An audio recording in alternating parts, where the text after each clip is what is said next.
I don't remember when the air first turned heavy. I only know the stone under my boots felt older than the world itself. The Vatican calls this place the necropolis. To me, it was just another tunnel that should have been left sealed. The first sound wasn't my breath or Sarah's voice in my earpiece. It was the bell. Not ringing forward. It rang in reverse, as if time itself stumbled back. Each strike dragged into my skull, low and unnatural, like iron crying. I froze. I wanted to tell myself it was interference, maybe the audio bouncing wrong in the tunnels. But my gut knew better. Because the prayer followed right after, not Latin sung by monks. No, it was backwards. Words pulled inside out, twisted syllables scraping the air. The chant wrapped around the stone like smoke you couldn't breathe. I held the recorder closer to my chest. That was when I heard the clatter. A small device skittered across the ground, spinning to a stop near the bones half buried in dust. I bent down. A field recorder, standard issue. Its red light blinked weakly, the battery almost dead. Robert's name was etched on the back. The bell groaned again, louder. My throat tightened. I pressed the play button, half hoping it was broken. Static bled first, then a man's voice, broken, desperate. The last thing he said before the tape cut. Robert. And nothing else, just silence too thick to swallow. Sarah's voice cracked through the radio. Do you hear that? I didn't answer. I couldn't. My fingers dug into the recorder, cold sweat burning my palm. The tunnel stretched into black ahead of me, but it wasn't the dark that made me afraid. It was the idea that Robert hadn't just disappeared, he'd been absorbed, erased, but still present, still breathing backward in that prayer.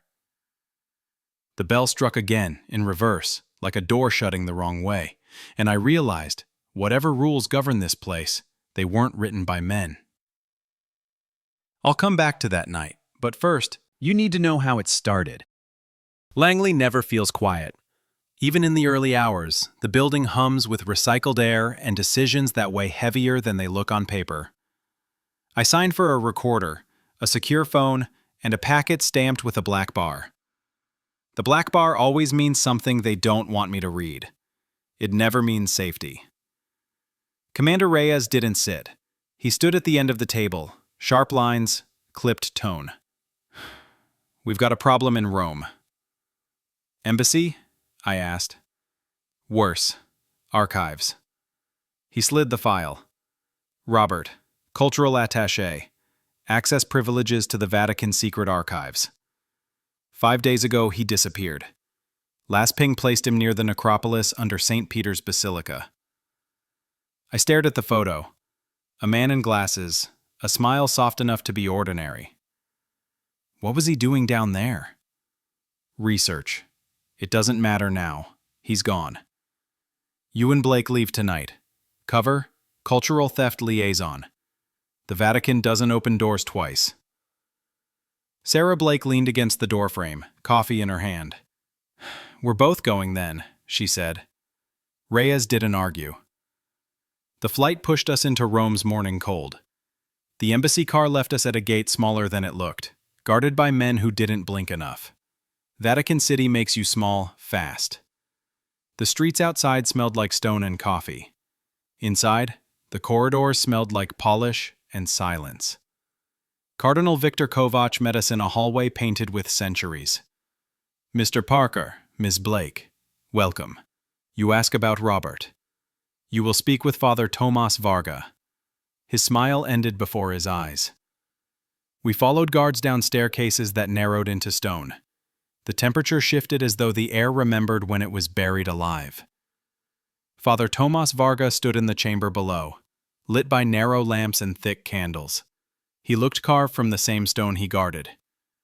You are Parker and Blake. His eyes didn't wander.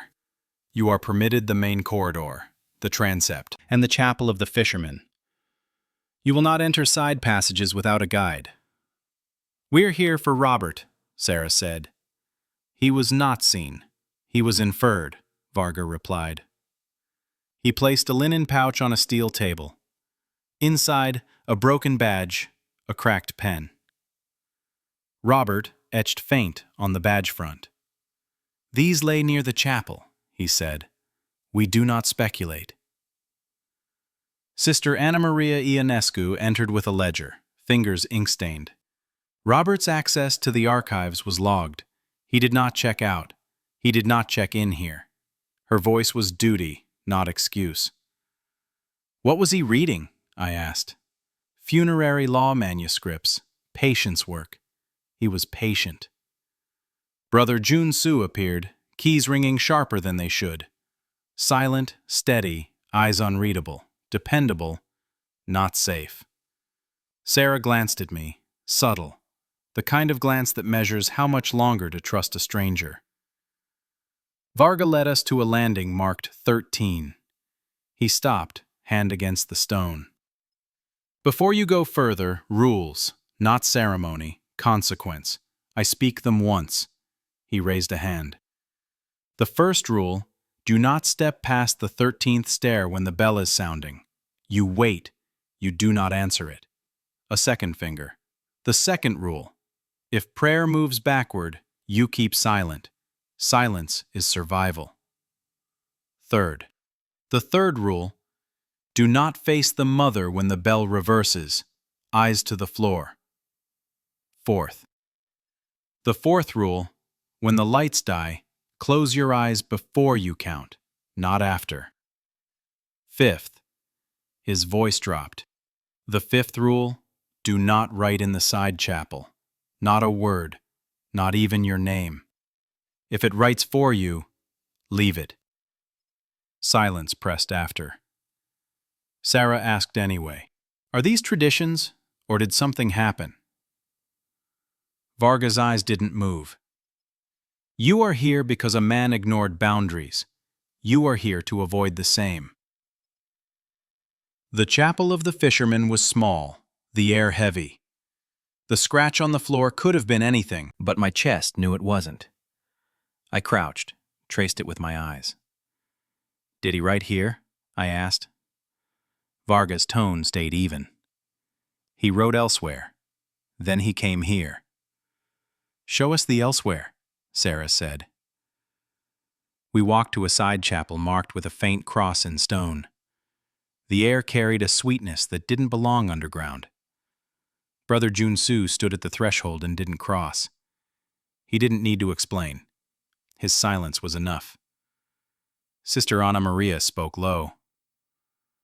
"Robert asked questions about inscriptions, about an index we do not circulate, about whether the bell ever changed direction." Sarah's voice sharpened. "And you told him?" "We told him the rules." "He believed he was brave." Bravery can be armor, or it can be a door. Robert walked through it. A graphite smear stained the lectern, old already, but fresh enough. "Rule 5, I said. "He wrote here." Silence agreed. Brother Jun-Soo's hand tightened on his keys. The sound was too loud in the still air. Later, we surfaced into late light. The yard outside glowed pale, the sky holding longer than it should. Kovacs waited in a small office. "You have seen enough. You will return tomorrow, under supervision." "We need Robert's reading list," Sarah said, "and who approved it." "You will receive what your embassy requested, nothing more. Not everything is meant to be entered by everyone who can turn a handle." "We need to hear the bell," I said, and didn't know I'd say it until it was out.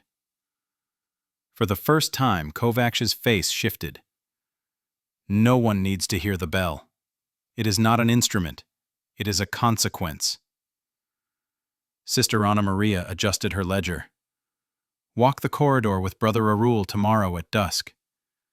You will understand the rules in the way rules prefer to be understood." "Which way is that?" Sarah asked. "By proximity."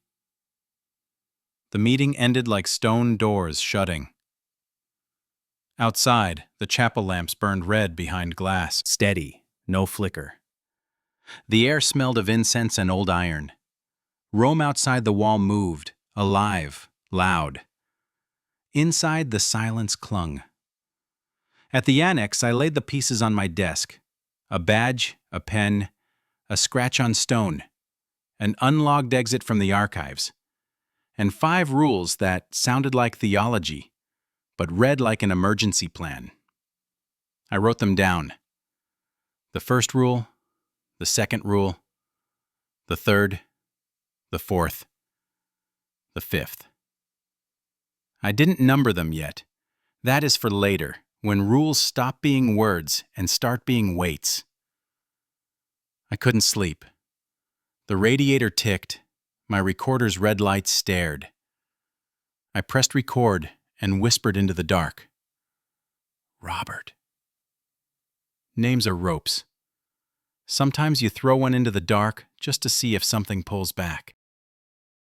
The air in the necropolis moved wrong. It pressed from below instead of above, like the stone itself was exhaling. My boots scraped a sound I didn't like. Sarah walked close, her flashlight steady. I kept mine low. Light draws notice. Down here, I didn't want notice. Brother Junsu led us through a narrow passage. His keys brushed the wall, ringing louder than they should. Father Varga stayed behind. Maybe he trusted Junsu. Maybe he didn't want to watch. I couldn't tell. We passed a mosaic with faces rubbed nearly smooth.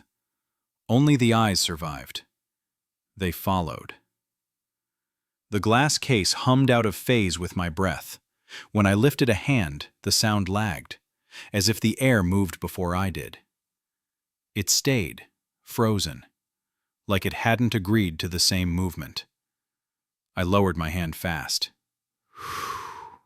The glass is warped, I muttered, though I didn't believe it. Sarah stopped near a pillar carved with fish scales. Her head turned, listening. Do you hear that? I listened. Nothing. Just air dragging across stone. No, I said. Her flashlight trembled. It's singing. Like a choir. You don't hear it? I wanted to say she was imagining, but her face said otherwise. I tightened my grip on the recorder. The air pressed closer, as though silence itself leaned. We reached the chapel of the fishermen. The scratch marks I'd seen earlier seemed deeper now. The floor looked dragged by something not soft. Junsu stayed silent. He held up his keys once, then lowered them. Near the altar rail lay broken frames. I bent down. Glasses. One lens cracked, wire bent. They looked familiar. Roberts, I said. The name carried weight, even whispered. Sarah crouched beside me, lifted a pen with a cracked cap. She held it like it might still write. Why leave these, unless... She stopped, throat dry. Junsu's face didn't move. Objects remain. People pass. I stood. Heat bled off the cracked lens. A sweet rot note rose from the frame, wrong for stone and dust. My chest pulled tight. We followed further. A side passage cut sharp left. On the wall near its mouth lay a small notebook, half open. Graphite rubbed into the page. I picked it up. The writing was jagged, cut short mid-line.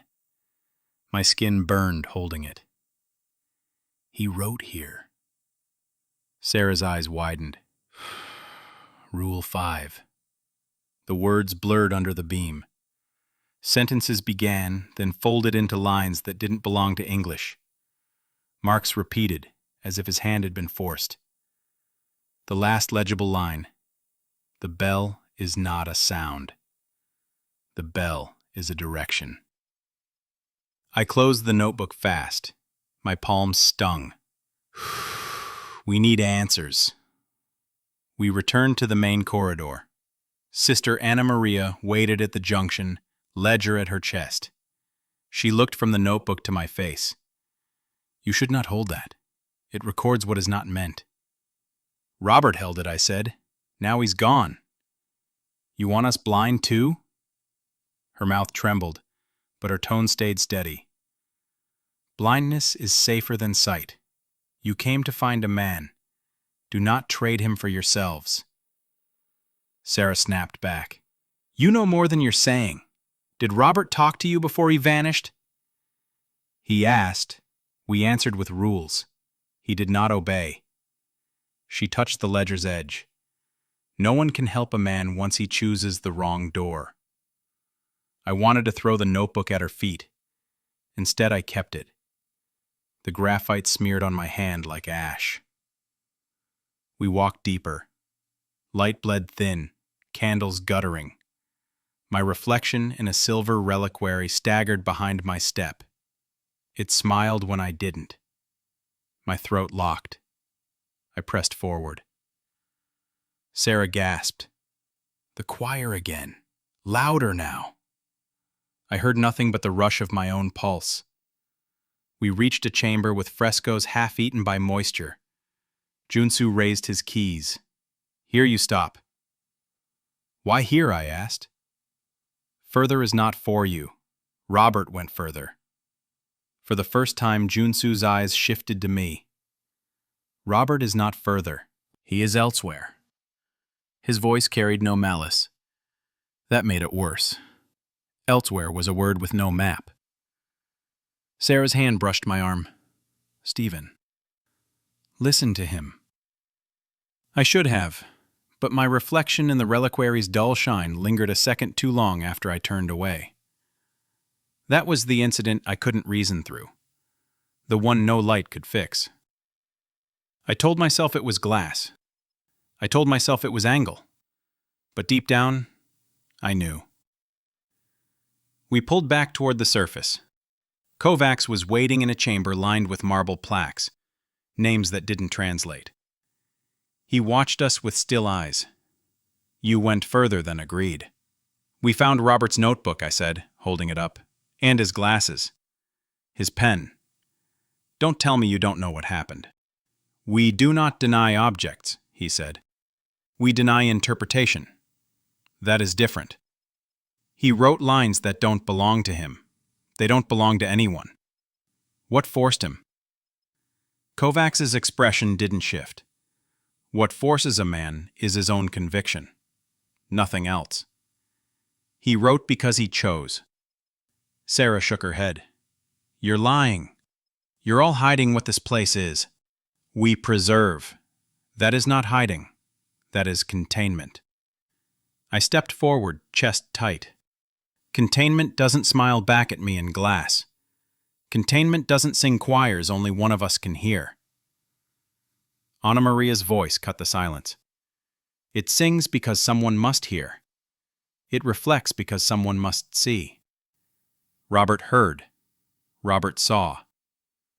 That is why he is not with you now. The room pressed closer. The smell of incense burned sharp, mixed with something sweeter, like rot turned into perfume. Sarah's hand shook around the pen. Junsu's keys rang once, unbidden. I thought of the fifth rule and how quickly graphite had stained me. We're already breaking them, I said. Every step. Kovacs folded his hands. Breaking rules is why you came. It is what makes you American, and it is why you should leave before the bell teaches you its own language. But I couldn't leave. I looked down at Robert's notebook again, the graphite like ash across the margin, and I knew I wouldn't let go. The incident wasn't just glass. It wasn't just sound. It was the beginning of something that wanted more names than Robert's, and I had already given it mine. The archives weren't designed for daylight. Even at noon, the narrow lamps burned dim, as though the walls refused to let light hold. Sarah walked beside me, her steps too sharp for silence. Sister Anna Maria led us deeper, ledger pressed against her chest. Her voice was steady when she told us we'd entered the restricted wing. It felt less like permission and more like surrender. We moved through rows of locked cabinets, iron clasps biting wood that smelled older than it had a right to. Some drawers were sealed with wax, others with seals carved into bronze. My hand itched to touch. I didn't. Sarah whispered, "Why hide this much? It's just paper." Anna Maria's head tilted. "Paper is what remains when voices fade. Paper doesn't forget. That is why it must be hidden." We stopped before a desk laid bare except for a single manuscript under glass. The case sweated like it had lungs. Anna Maria lowered the ledger onto the wood and opened it. Her hand trembled slightly, then steadied. She looked at me, then at Sarah, then down at the page. "You asked about Robert. This is what remains of him." The ledger contained not his name, but his violation. She read in Latin first, the words slanting against my ear like broken glass. Then she translated, her voice flat. "The American, Robert. He broke the fourth rule." Sarah's jaw clenched. "Which rule?" Anna Maria's eyes lifted to her. "The rule of darkness. The lights failed. He did not close his eyes before he counted. He tried after. It was too late." The words crawled under my skin. My throat went dry. So he saw something. Not something. Someone. And once seen, it cannot be unseen. The eyes hold what they were never meant to. Sarah shook her head. "You make it sound like superstition. We need proof." Anna Maria turned a page. What lay written there wasn't neat Vatican script. It was jagged, desperate. I recognized the hand from the notebook we'd found. Robert's. The lines tore themselves across the parchment. Some words English, others twisted into shapes that didn't belong to our alphabet. She read aloud.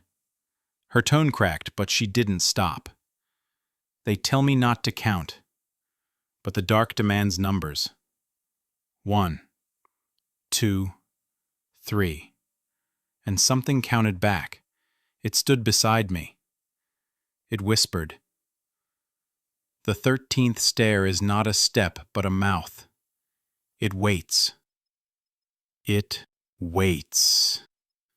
Her voice dropped lower, pulled by the weight of the words. I saw the statue's eyes open. The mother's statue in the chapel. Not stone, not carved. Living. They moved, they turned, and they knew my name. Sarah pressed her hand to her mouth. I stepped closer to the glass. My reflection in it was too clear, too sharp, like it wanted to speak without me.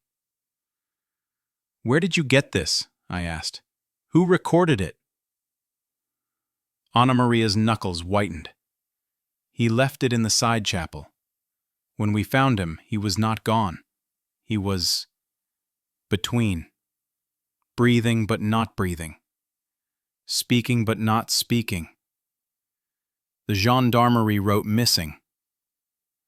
We wrote something else." "What did you write?" Sarah asked. Her eyes burned at the ledger. "Absent." The silence held like a held breath. I wanted to believe he was still alive, but I couldn't. I said it before I realized the words had slipped out. I wanted to believe he was still alive, but I couldn't. Anna Maria closed the ledger. The sound was louder than it should have been. "He is an example. The rules exist because he is proof." "No," I snapped. "The rules exist because you've built a cage and you're hiding what's inside. Robert didn't just vanish. Something took him." Kovac's voice came from the archway behind us. "And what would you prefer, Mr. Parker? That we free it? That we let it climb your embassies, sing to your children, smile through your mirrors?" Sarah turned sharply. "So you admit there's something, not superstition, not just rules." Kovac stepped forward, his presence heavier than stone. "We admit containment. Nothing more. Robert broke the rule. He became a door, and doors must be sealed. I felt the notebook burn in my pocket. Ash still smeared on my palm.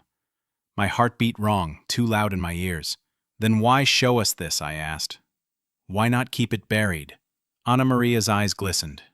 Because if you search without knowing, you will end as he did. At least now you understand the weight of a single mistake. Sarah's voice cracked. And what if we want to bring him back? Anna Maria didn't hesitate. There is no bringing back. Once the bell has counted you, you belong to its direction. Kovac laid a hand on the glass. Robert wanted knowledge more than he wanted survival. That was his choice. Now his knowledge is part of the archive. That isn't knowledge, I said. It's corruption written down. Corruption or truth. The distinction is only comfort for those who can still close their eyes. Anna Maria began again, reading more of Robert's scrawl. Her voice broke but pushed on. It sang behind my head. I could not turn. If I turned, I knew the mouth would open. I counted wrong. I said 4 when there was 3. The sound corrected me. It breathed the right number in my ear, and I felt something enter. It knew me. It still knows me. Her tone faltered. She clutched the page. He wrote my name, here, on the margin. I never spoke to him after, but he wrote it. He should not have known. The air froze around us. My chest ached. Why would he write your name? Anna Maria shook her head violently. Because the archive speaks back. Because the dark remembers who carries the keys. Because once he saw, he belonged. Sarah's eyes narrowed. You mean he's still here? Not alive, but not gone. Kovac didn't answer. He didn't have to. His silence was the confirmation. The lamps flickered once. My reflection in the glass leaned closer. Its lips moved. I didn't. The archives weren't built to keep history safe. They were built to keep it shut. And Robert was the price they'd already paid. The necropolis at night did not breathe like it did during the day. It groaned. The air pressed heavy as if every coffin exhaled at once. Sarah's flashlight shook in her hand. Mine barely cut the dark. Brother Arul walked ahead, the keys at his side clinking like small bells, too loud in the silence. The first sound was the bell. It struck backward, not tolling the hour, but erasing it. Each note pulled inside itself like iron folding. The stair beneath my feet quivered. Sarah whispered, but the word died in her throat. She didn't finish. The choir came next. It started as a hum behind the stone, then swelled until the walls themselves seemed to chant. The words bent in on themselves, syllables twisted. It was prayer made wrong. My ears burned trying to follow. My mind begged not to. I stumbled past a reliquary, its glass fractured with a crack that ran like lightning. My reflection broke into pieces, each shard a face I almost recognized but didn't. One mouth moved when mine didn't. One pair of eyes blinked twice as fast. I turned away. Sarah grabbed my arm. "Stephen, look!" Ahead, the chapel blazed with candles that hadn't been lit a moment before. Dozens of robed figures stood in formation, heads tilted back, mouths wide. The hymn poured out backward, their voices stacked like waves crushing against each other. And there, at the center, Robert, or what was left. He stood among them, but not with them. His suit shredded, badge torn, his glasses gone. His face stretched wrong, lips pulled back to reveal teeth clenched too tight. His eyes were white, blank, but not blind. His mouth opened with the chant, syllables spilling that weren't his. He was part of the choir, or the choir was part of him. My chest locked. "Robert," Sarah sobbed once, choking the sound down.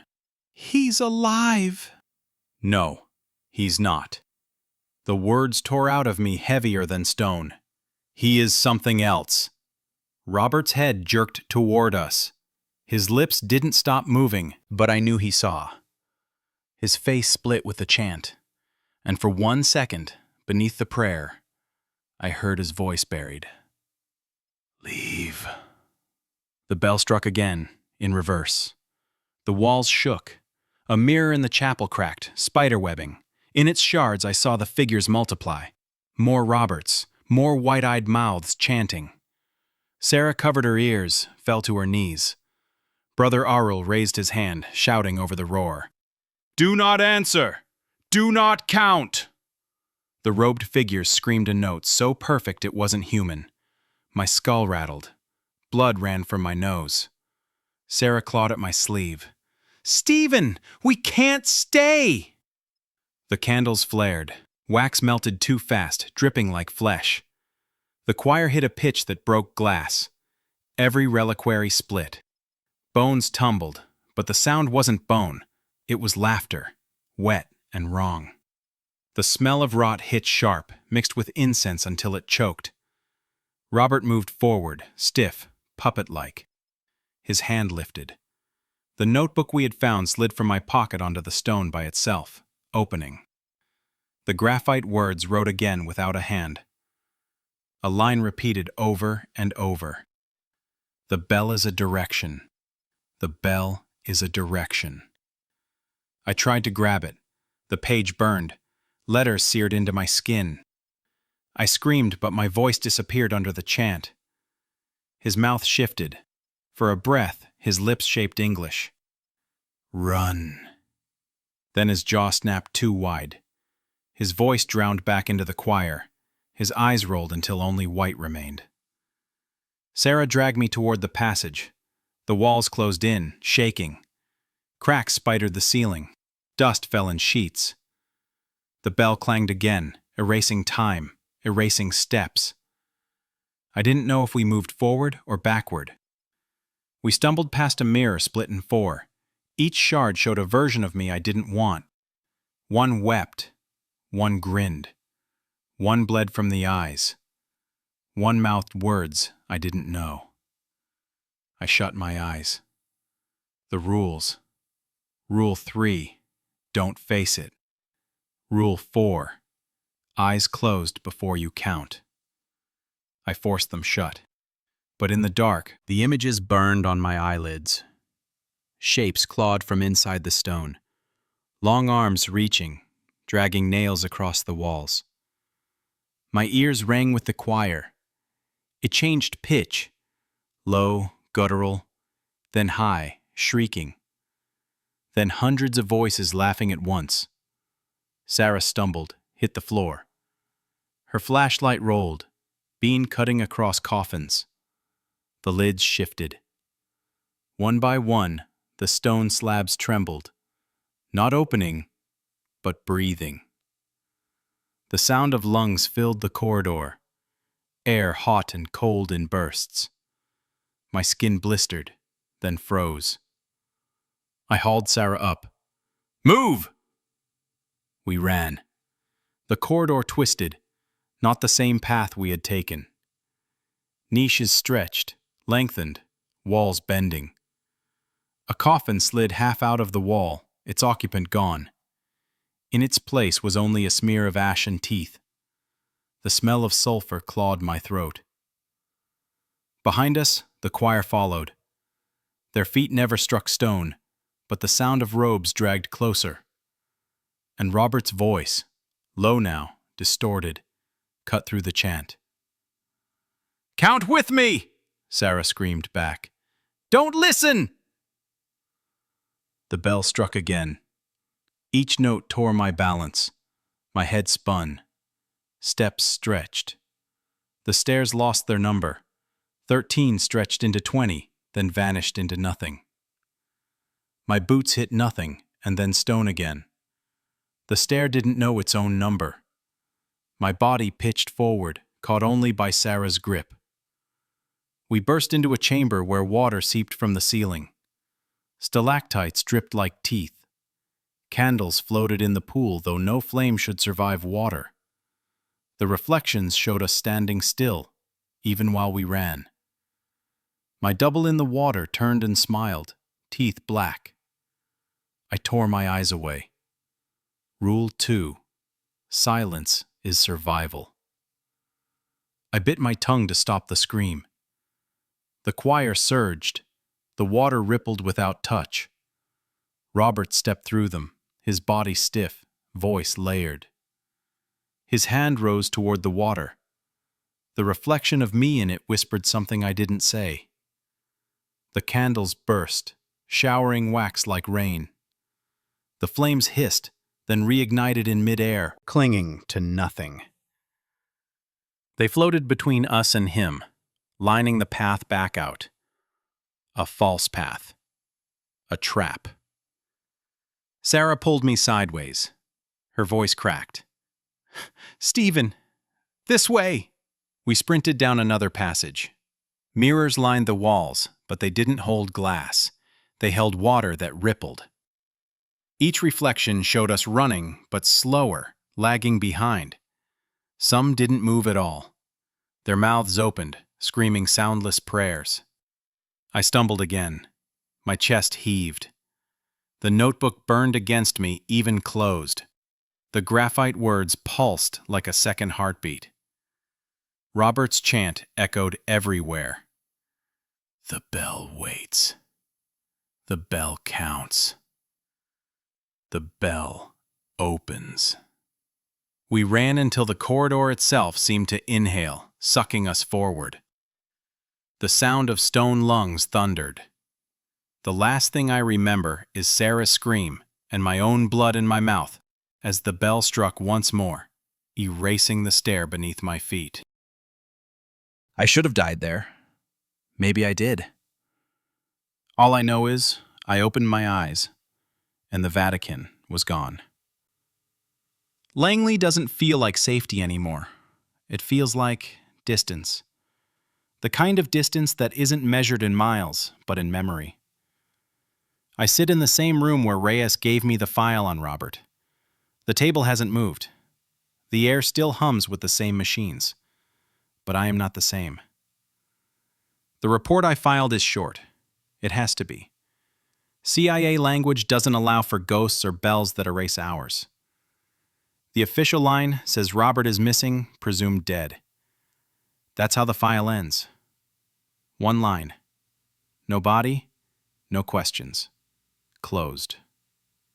But I know better. Robert didn't die. He remained. His name is still sung somewhere beneath stone. His face still smiles in mirrors that don't belong to me. His voice still waits inside the bell. I didn't bring him back. I only carried proof that the rules weren't superstition. They were survival, written the hard way. Sarah isn't here either. She made it as far as the corridor's last breath. Then she was gone. One scream. One hand that slipped from mine. I tell myself I couldn't hold her. The truth is, I let go because the stair beneath me vanished, and I wanted to live. She deserved more than that, and I will carry it. I will always carry it. The agency doesn't care about Sarah. She wasn't official. She wasn't in the file. To them, she doesn't exist. Another erasure, easier than the bells. They bury her absence in silence. I sit at this table now with my recorder. Its red light blinks, the same one Roberts blinked when we found it. I speak, then no one will play this tape. Not Reyes, not anyone. I speak because silence is heavier than stone. The necropolis isn't just a burial ground. It is a machine. It consumes names, breath, time. And once you've heard it work, you can't unhear it. The bell doesn't stop. It waits. It counts. Even here, across an ocean, I feel it ticking backward in my chest. Every hour erased before it arrives. Faith doesn't matter. Science doesn't matter. Rules matter. The 5 rules are the only scripture that survives contact. Robert broke them. Sarah didn't know them well enough. And I remembered too late. That's why I came back. But coming back doesn't mean free. It only means postponed. I try to pray sometimes. The words catch. They bend. I hear them moving backward in my throat. I shut my mouth before they finish.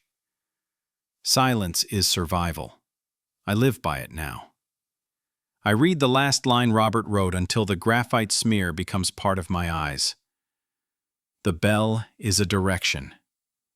I don't know what direction it points. Down maybe, or inward, or somewhere you can't chart on any map. All I know is that once you hear it, you walk toward it, whether you mean to or not. Reyes thinks I'm stable. He signs the clearance papers. The ducks stall my steps every time. The hum lingers a beat too long, like something breathing after I've stopped. He doesn't hear the hum of choirs and air conditioning ducts. He doesn't wake to the sound of reversed bells in dreams that aren't dreams. I don't tell him. I can't. Some truths only survive in silence. If I said them out loud, they'd become doors again, and I've closed enough doors badly. Robert is still there. Sarah is gone. I remain. That is the math. That is the confession. I am not absolved. I am only alive. The agency stamped his file closed, but I keep it open in my head. His glasses, his pen, the notebook that burned words into my palm. I don't look at it anymore. I locked it in a drawer, but even shut, even buried, the graphite whispers. The bell is a direction. I'm writing this because I don't believe in safety anymore. I don't believe in truth. I only believe in weight, and the weight is on me now. Every stair I climb feels like the 13th. Every silence feels like prayer moving backward. Every hour feels erased before it arrives. I wanted to believe Robert was still alive. I wanted to believe Sarah survived the dark. But belief doesn't change the sound of the bell. It never did, and it never will. So this is my report. Not for the agency, not for Reyes. For me. For Robert. For Sarah. For anyone who thinks rules are superstition. They aren't. They are the only thing keeping your voice your own. Break them, and you won't vanish. You'll remain. Just like Robert. And one day, maybe soon, I'll hear the bell again. And I won't have the strength to keep my mouth shut. That is the truth. That is the end. The report is done. The file is marked closed. But I am not finished. Not really. Silence never ends with paper. The bell hasn't stopped. It waits. It counts. Even oceans away, I feel it moving in walls, in clocks that stall, in voices that hum when no one is speaking. Nights stretch longer, minutes fold back on themselves, and every reflection seems ready to speak with a mouth that isn't mine. The Vatican will never explain. They will never admit the rules exist because something still breathes under their foundations. They will never name what looks through glass when your reflection should be your own. They contain, they deny, and they endure. I write this now because silence carries further than sound. Files close, memories fade, but silence holds everything. If you've heard the bell once, you already know it isn't sound at all. It is direction. It is hunger. And it waits for names. This isn't warning. Warnings are for choices. This is inevitability. Someone will break the rules again. Someone always does. And when they do, the necropolis will answer. The archives will record. The bell will strike backward until time itself forgets your name. Robert wasn't the first. He won't be the last. And the Vatican never answered.